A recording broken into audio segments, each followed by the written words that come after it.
Hai semua, selamat datang di channel Baca Saham. Pada video ini, kita akan bahas satu topik dengan judul Saham tua dividen super, tapi PBV hanya 0,5 kali. Yield hampir 10%, konsisten bagi dividen, dan sudah listing sejak tahun 1989. Untuk itu, simak video ini sampai habis ya, agar mendapat pemahaman yang utuh.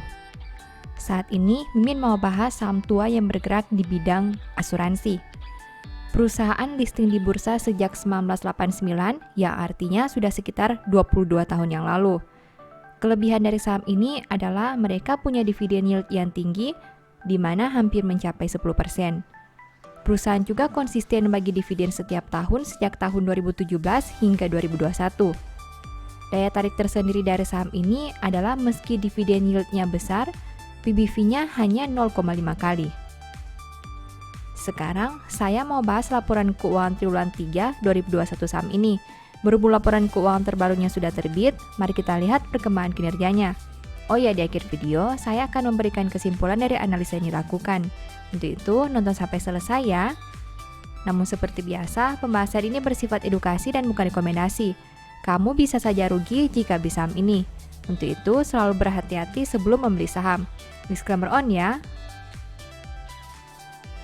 Pertama, aset. ASDM punya aset 985 miliar di tahun 2021. Sedangkan di tahun 2020, asetnya berjumlah 859 miliar.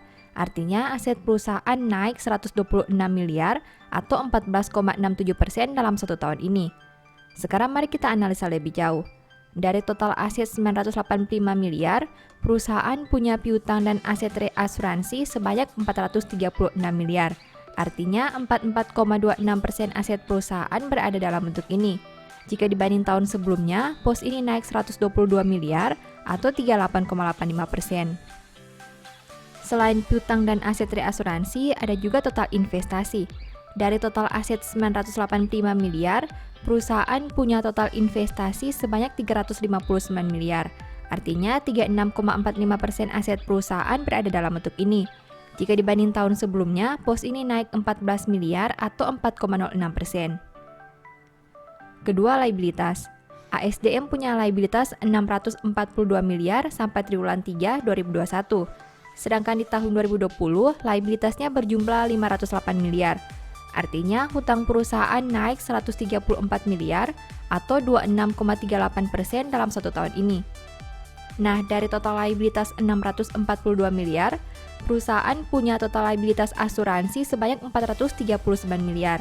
Artinya 68,38% hutang perusahaan berada dalam bentuk ini. Jika dibanding tahun sebelumnya, pos ini naik 86 miliar atau 24,36%. Selain total liabilitas asuransi, ada juga utang reasuransi. Dari total liabilitas 642 miliar, perusahaan punya utang reasuransi sebanyak 81 miliar. Artinya 12,62% total hutang perusahaan berada dalam bentuk ini.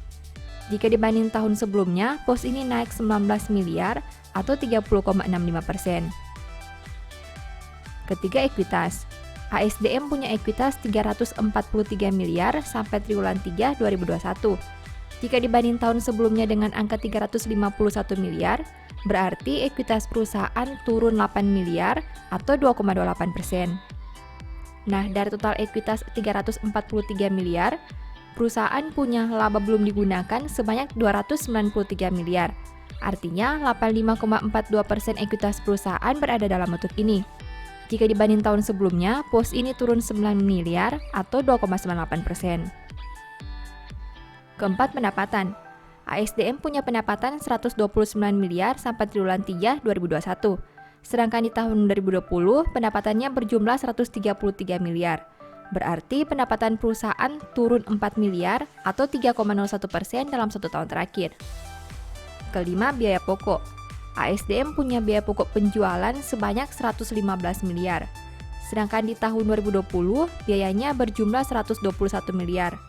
Berarti biaya pokok turun 6 miliar atau 4,96% dalam satu tahun terakhir. Keenam, laba. ASDM mampu menghasilkan laba sebanyak 9,52 miliar. Jika dibanding tahun sebelumnya di angka 8,21 miliar, Berarti laba perusahaan naik 1,31 miliar atau 15,96% dalam 1 tahun terakhir. Ketujuh, rasio keuangan. ASDM punya ROE 3,71% dengan NPM 9,10%.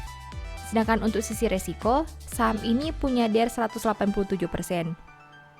Rasio keuangan bisa dikatakan rendah, apalagi dengan ROE yang hanya 3%. DER saham ini juga sangat tinggi karena hampir menyentuh 200%. Meski bisnisnya berada di sektor asuransi, tapi tetap saja DER saham ini tergolong beresiko. Kedelapan, valuasi. Saham ini punya PER 14,43 kali dan PBV 0,53 kali. Valuasi ASDM termasuk rendah khususnya untuk PBV. Meski begitu, PER saham ini tidak lagi bisa dikatakan rendah karena berada di 14 kali. Pertanyaannya, kenapa angka PER dan PBV bisa punya perbedaan yang signifikan seperti ini? Setelah melihat pembahasan tadi, ini kesimpulannya. Pertama, total aset naik karena piutang dan aset reasuransi yang bertambah. Kedua, kenaikan liabilitas berasal dari liabilitas asuransi. 3. Penurunan ekuitas berasal dari saldo laba yang berkurang. 4. Pendapatan hanya turun 4 miliar, tapi biaya turun mencapai 4,9 miliar. Hal itulah yang menyebabkan laba masih bisa naik sekitar 1,3 miliar. Kelima, rasio keuangan tergolong rendah dan tidak terlalu memuaskan. 6. Valuasi masih rendah khususnya dari aspek PBV.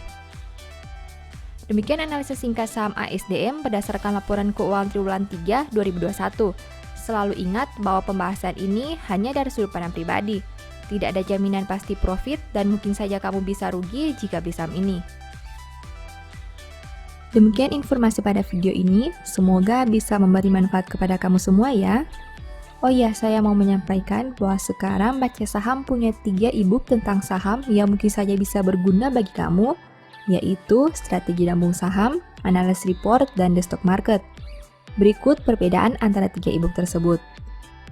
E-book Strategi Nabung Saham berfokus pada pembahasan teknik, money management, dan semua hal yang berhubungan dengan nabung saham. Poin intinya bisa dilihat pada tampilan berikut ini. E-book Analysis Report berfokus pada hasil analisa fundamental 12 saham pilihan berdasarkan laporan keuangan terbaru. Poin intinya bisa dilihat pada tampilan berikut ini. E-book The Stock Market berfokus pada panduan bagaimana menganalisa fundamental suatu perusahaan dan money management yang baik. Poin intinya bisa dilihat pada tampilan berikut ini. Apabila kamu tertarik membeli salah satu dari 3 e-book tadi, silakan chat WA ke nomor yang tertera di layar ya. Ingat, hati-hati terhadap semua jenis penipuan yang mengatasnamakan Baca Saham.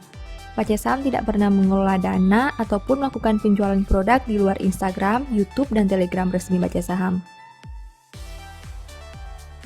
Sebagai penutup, saya mau mengutip satu statement yang semoga bisa menjadi semangat bagi teman-teman.